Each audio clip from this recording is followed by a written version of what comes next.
Okay guys, कल जैसे कि हमने रीटेस्टिंग, सैनिटी टेस्टिंग और रिग्रेशन टेस्टिंग सीखा, तो हम इसके आगे की टेस्टिंग सीखते हैं आज के स्लाइड में। तो आज बेसिकली दो ही फंक्शनल टेस्टिंग बाकी रह गई है, जो कि है एक एडॉक टेस्टिंग, दूसरी है एक्सप्लोरेटरी टेस्टिंग, और उसके बाद है नॉन फंक्शनल, फिर वो हम आगे के स्लाइड में देखते हैं। तो गाइस, सबसे पहले आती है एडॉक टेस्टिंग। एडॉक टेस्टिंग मतलब क्या? तो तुम्हें प्रॉपर डेफिनेशन इसकी ऐसे मिलेगी कि it is a random testing, जो किसी भी प्लानिंग के बिना या किसी भी डॉक्यूमेंट के बिना हम क्रिएटिव सिनेरियो निकालने की कोशिश करते हैं, और वो क्रिएटिव सिनेरियो यूज करके हम एप्लीकेशन में डिफेक्ट निकालने का ट्राई करते हैं। ये टाइप की टेस्टिंग कब होती है? जब सपोज तुम्हारे पास मॉड्यूल्स रेडी हो जाते हैं और तुम्हारे पास एक प्रॉपर रिक्वायरमेंट नहीं होती है, या फिर कोई प्रॉपर टेस्ट केसेस नहीं होते हैं, तो तुम्हें एक रैंडम टेस्टिंग करनी पड़ती है, एक एंड यूजर के तरह। तो फिर तुम रैंडमली क्या करते हो? लॉग इन करते हो, सारे मॉड्यूल्स में जाके नेविगेट करके एक एक फीचर्स को देखते हो। इसलिए इस टाइप की टेस्टिंग को एडहॉक टेस्टिंग बोलते हैं। समझ गए इसकी डेफिनेशन क्या है? कि it is a random testing without proper planning and documentation to identify creative scenario and defect। अब creative scenario मतलब क्या? तो फॉर एन एग्जांपल, जैसे कि हमारे पास व्हाट्सएप है। व्हाट्सएप में अगर आप किसी को ब्लॉक कर देते हो, तो ना आपका उससे डीपी दिखना चाहिए, ना वो तुम्हें टेक्स्ट कर पाए, या फिर ना तुम्हारी स्टोरीज देख पाए, ना तुम्हारा लास्ट सीन देख पाए। तो एक क्रिएटिव सिनारियो हो गया। इन बैंकिंग डोमेन में क्रिएटिव सिनारियो क्या हो जाता है कि सपोज किसी भी एंड यूजर को कोई लोन दिया है, और लोन लेने के बाद वो बोल रहा है कि मुझे मेरा अकाउंट डीएक्टिवेट करना है या मेरा खाता बंद करना है। तो उस सिचुएशन में जब तक लोन नील नहीं होगा या लोन सेटल नहीं होगा, तब तक हम उसका अकाउंट क्लोज नहीं कर सकते। तो समझा नहीं? ये क्रिएटिव सिनारियोज है। हाँ। ओके गाइस, तो ऐसे ही छोटे छोटे क्रिएटिव सिनारियोज होते हैं, और इन क्रिएटिव सिनारियोज को हम लोग एडॉक टेस्टिंग में मतलब आइडेंटिफाई करते हैं, और उन क्रिएटिव सिनारियो में देखते हैं कि सिस्टम में कोई डिफेक्ट आता है या नहीं। तो बेसिकली एडॉक टेस्टिंग के तीन टाइप्स होते हैं। एक होता है बडी टेस्टिंग, एक होता है पेयर टेस्टिंग, और एक होता है मंकी टेस्टिंग। अब बडी टेस्टिंग क्या होती है? बडी टेस्टिंग मतलब टू बडीज, एक एक फ्रॉम डेवलपर टीम, मतलब एक डेवलपर, और एक क्यूए मतलब एक टेस्टिंग टीम का बंदा। दोनों बंदे एक एक ही मॉड्यूल पे साइमल्टेनियसली काम करते हैं और try to find the defect in the same module. समझ गया? बडी टेस्टिंग मतलब क्या होता है कि एक मॉड्यूल तुम्हें असाइन होगा, उस मॉड्यूल में एक डेवलपर और एक क्यूए होगा जो कि टेस्टिंग करेंगे। डेवलपर कोड के पॉइंट ऑफ व्यू से टेस्टिंग करने की कोशिश करेगा, वाइल क्यूए फंक्शनैलिटी के पॉइंट ऑफ व्यू से टेस्टिंग करने की कोशिश करेगा, और दोनों मिलके कुछ डिफेक्ट्स निकालने का ट्राई करेंगे। तो उस टाइप की टेस्टिंग को एडहॉक बडी टेस्टिंग बोलते हैं। समझ गया बडी टेस्टिंग क्या होती है? हाँ। हाँ। ठीक है। अभी पेयर टेस्टिंग क्या होती है कि एक ही मॉड्यूल दो क्यूए को साइमल्टेनियसली दे देता है कि तुम दोनों इसी मॉड्यूल पे काम करो। तो दोनों क्यूए अपने लाइक उनके एक्सपीरियंस के हिसाब से दोनों एक साथ सेम मॉड्यूल पे काम करते और देखते कि इसमें कोई डिफेक्ट है या नहीं। तो उस टाइप की टेस्टिंग को पेयर टेस्टिंग बोलते हैं। फिर थर्ड वाली होती है मंकी टेस्टिंग। अब मंकी टेस्टिंग वही है कि रैंडम टेस्टिंग है, कोई टेस्ट केसेस नहीं है हमारे पास, और हमें ऐसी टेस्टिंग करनी है कि कुछ भी करके सिस्टम में लूप होल या सिस्टम को ब्रेक डाउन करना है। ठीक है। तो उस टाइप की टेस्टिंग को मंकी टेस्टिंग बोलते हैं। समझ गया एडॉक टेस्टिंग क्या होता है? हाँ। ठीक है। तो इन शॉर्ट समरी बताता हूँ कि ad hoc testing is a random testing which is done without any proper planning and documentation to identify critical scenarios and defect in the application। इसमें तीन टाइप होते हैं। बडी टेस्टिंग मतलब एक डेवलपर एक क्यूए सेम मॉड्यूल पे काम करते हैं to identify the defect in the application. While pair testing मतलब क्या होता है कि दो क्यूए एक ही सेम मॉड्यूल पे काम करते हैं, टेस्टिंग करते हैं और try to find the bug. While monkey testing मतलब क्या होता है कि तुम्हारे पास कोई भी टेस्ट केसेस नहीं है, तुम्हें ऐसी टेस्टिंग करनी है कि एप्लीकेशन में कोई लूप होल हो या कुछ ऐसा सिनारियो तो नहीं है जिसमें एप्लीकेशन ब्रेकडाउन हो रहा है, उस टाइप की टेस्टिंग को हम एडॉक मंकी टेस्टिंग बोलते हैं। ये एक छोटी सी समरी थी एडॉक टेस्टिंग, नथिंग क्रिटिकल, छोटी छोटी डेफिनेशन है। इंटरव्यू पॉइंट ऑफ व्यू से तुम्हें कभी कोई पूछेगा तो नहीं इतना इन डिटेल में, बट कभी किसी ने पूछ लिया तो बस ये इतना जनरल बता देना, ठीक है। Moving further, next is exploratory testing. अब एक्सप्लोरेटरी का मतलब भी होता है एक्सप्लोर। तुम्हारे पास कोई डॉक्यूमेंट नहीं है, तुम्हें कुछ पता नहीं, तुम्हें सिर्फ फीचर की फंक्शनैलिटी पता है और एप्लीकेशन की फंक्शनैलिटी पता है, तो तुम्हें क्या करना है, डायरेक्टली एक एक मॉड्यूल से स्टार्ट करके जितना हो सके उतना पॉसिबल हो उतना तुम्हें एक्सप्लोर करना है सिस्टम को, और उसमें एक एंड यूजर के पॉइंट ऑफ व्यू से टेस्टिंग करके देखनी है। तो उस टाइप की टेस्टिंग को हम एक्सप्लोरेटरी टेस्टिंग बोलते हैं। तो वही है definition, it is a random testing when requirement document is not available. तुम्हारे पास कोई भी रिक्वायरमेंट डॉक्यूमेंट नहीं होते, कोई टेस्ट केसेस नहीं होते हैं, तुम्हें सिर्फ रैंडमली टेस्टिंग करनी है अपने एक्सपीरियंस के हिसाब से, और देखना है कि कहीं किसी फंक्शनैलिटी में कोई बग तो नहीं आ गया। तो इसी को एक्सप्लोरेटरी टेस्टिंग बोलते हैं। तो गाइस समझ गया एक्सप्लोरेटरी टेस्टिंग क्या होता है?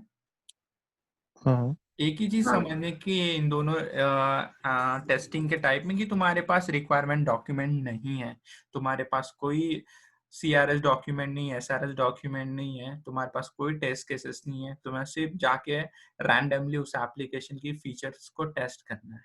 तो यही दोनों होते हैं एडॉक एंड एक्सप्लोरेटरी टेस्टिंग। यहाँ पे तुम्हारी फंक्शनल टेस्टिंग सब कुछ खत्म हो चुकी है।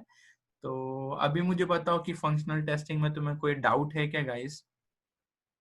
आई होप कि पिछले जितने भी स्लाइड होंगे तुमने रेफर किया होगा। आज हमने फंक्शनल टेस्टिंग खत्म कर दिया। गुड। ओके, तो मैं आगे जाऊं? ठीक है। तो गाइस जैसे कि नेक्स्ट मॉड्यूल अपना होता है कि डायरेक्टली नॉन फंक्शनल टेस्टिंग। अब नॉन फंक्शनल मतलब क्या? मतलब हमें यहाँ पे किसी भी फीचर की फंक्शनैलिटी नहीं चेक करनी है। नॉन फंक्शनल से पहले पूरा मॉड्यूल पूरे टाइप की टेस्टिंग हो चुकी है, और एक जो हमारा एप्लीकेशन है वो बिल्टअप हो चुका है और वो एकदम स्टेबल है। अगर अगर हमारा एप्लीकेशन स्टेबल नहीं होगा तो हम उस पर नॉन फंक्शनल टेस्टिंग नहीं कर सकते हैं, समझे? तो फिर हम नॉन फंक्शनल टेस्टिंग तभी करते हैं जब हमारा एप्लीकेशन कंप्लीटली बिल्ड हो जाता है और वो स्टेबल हो जाता है, उसके बाद ही हम नॉन फंक्शनल टेस्टिंग करते हैं। तो इसकी यही डेफिनेशन है कि testing the performance of the application in different different environment, different different platform, और एप्लीकेशन का look and feel and user को कैसे देता है, तो उसी को नॉन फंक्शनल टेस्टिंग बोलते हैं। तो उसमें का पहला टाइप देखते हैं। पहला टाइप है इंटरनेशनलाइजेशन, इसका दूसरा नाम ग्लोबलाइजेशन है, और I18N टेस्टिंग भी बोलते हैं। अब I18N टेस्टिंग का मतलब क्या है? इंटरनेशनलाइजेशन ना, ये 20 लेटर्स का एक वर्ड है, उसमें का I फर्स्ट लेटर है, एंड लास्ट लेटर है, और 18 इनके बीच में के लेटर है, तो इसको I18N टेस्टिंग भी बोलते हैं, ठीक है। अब इंटरनेशनलाइजेशन क्या होता है कि अभी गाइस देखो, सबसे पहले क्या होता है कि एक एप्लीकेशन, कुछ एप्लीकेशंस होते हैं ना, वो मल्टीपल लोकेशंस के लिए क्रिएटेड होते हैं। जैसे कि फेसबुक हो गया, इंडिया में भी चलता है, US में भी चलता है, अरेबियन कंट्रीज में भी चलता है, तो ऑल ओवर द वर्ल्ड ये एप्लीकेशन चलता है। तो हमें क्या करना पड़ता है, जो हमने एप्लीकेशन बिल्ड किया है ना, उस पर अगर वो इंटरनेशनल लेवल पे यूज होने वाला है तो हमें ना हर एक कंट्रीज के नॉर्म्स के हिसाब से टेस्टिंग करनी पड़ती है। तो देखना पड़ता है कि जो वर्ल्ड की सेटिंग, स्टैंडर्ड सेटिंग है, जैसे फोन नंबर होता है कि हर कंट्रीज में फोन के डिजिट्स अलग अलग हो सकते हैं और पिन कोड्स अलग अलग हो सकते हैं। तो उस सिचुएशन में हमें हमारी वेब एप्लीकेशंस पे जाके कंट्रीज के लोकेशन सेलेक्ट करके फोन नंबर्स की एंट्रीज कर करके देखनी पड़ती है कि यहाँ पे कहीं लूप होल तो नहीं है या फिर कोई डिफेक्ट तो नहीं है। तो उस टाइप की टेस्टिंग को हम इंटरनेशनलाइजेशन बोलते हैं। वही लिखा है इस डेफिनेशन में, ये testing to check if the product work across the world standard setting. दूसरी चीज है verifying the international code of mobile and pin code setting. और तीसरी चीज है करेंसी और लैंग्वेज।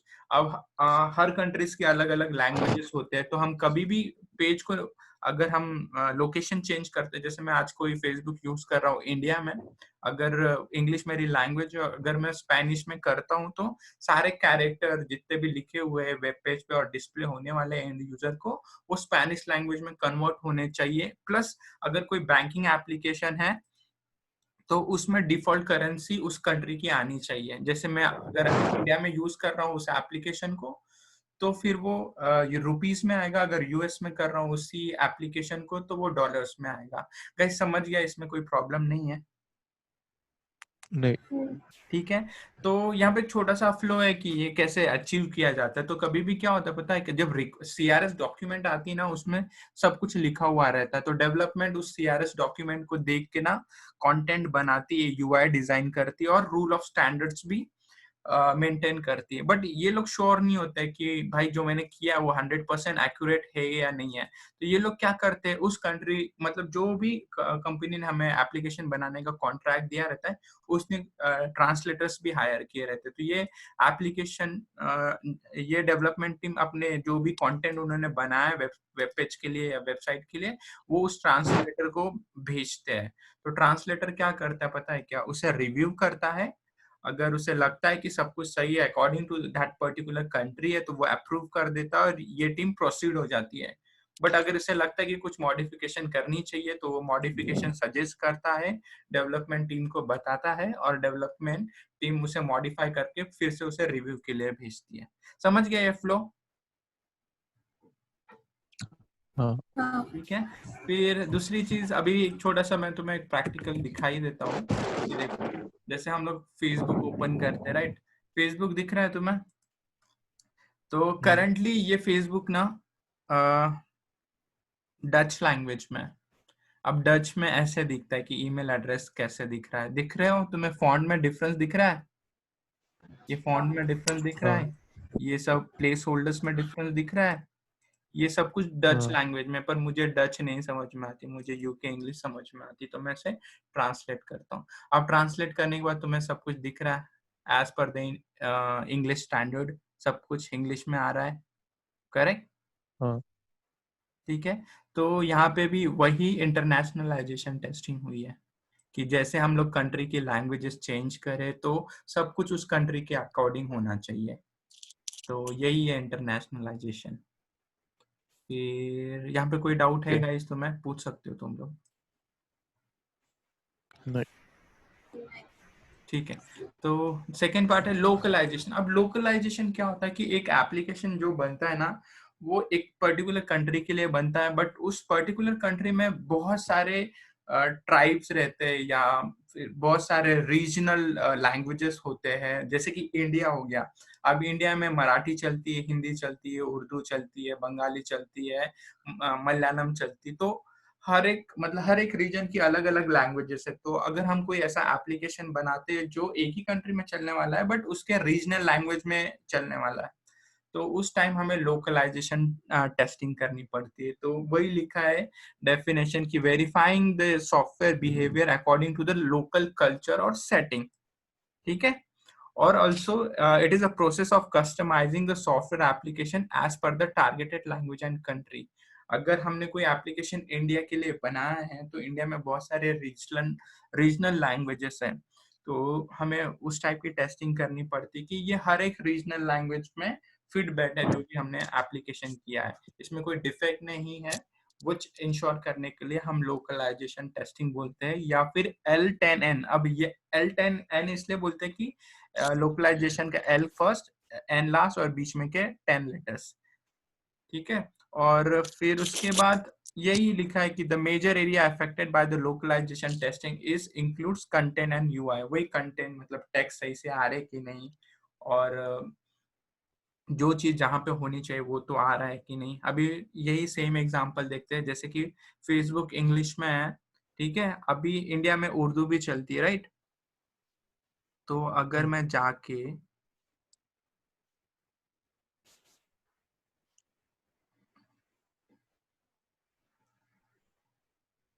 अगर मैं उर्दू सेलेक्ट कर लेता हूँ, तो अब तुम्हें पता चल जाएगा कि देखो कैसा लुक एंड फील फेसबुक का पूरा चेंज हो गया है। ठीक है ना? हम हिंदी या इंग्लिश में सब कुछ लेफ्ट से राइट होता है, बट उर्दू में सब कुछ राइट टू लेफ्ट होता है। तुमने एक चीज और नोटिस की कि यहाँ पे जो कर्सर है वो भी राइट टू लेफ्ट हो रहा है। समझा गाइस?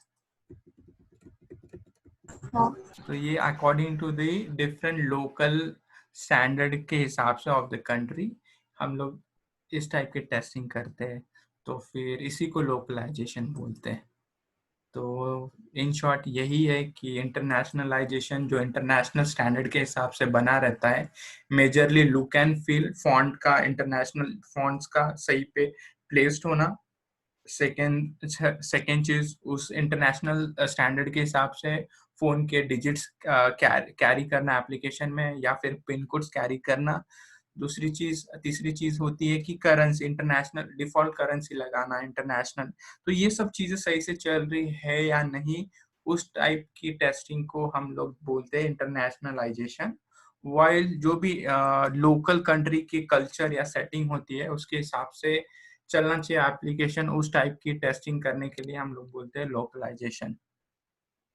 ठीक है गाइस, समझ गए इतना? हाँ। ठीक है, कोई डाउट नहीं है, राइट? तो आज के लिए इतना ही है, कल हम परफॉर्मेंस और कंपैटिबिलिटी टेस्टिंग देखेंगे। ओके, ठीक। Okay. ठीक है, bye bye for now. Bye.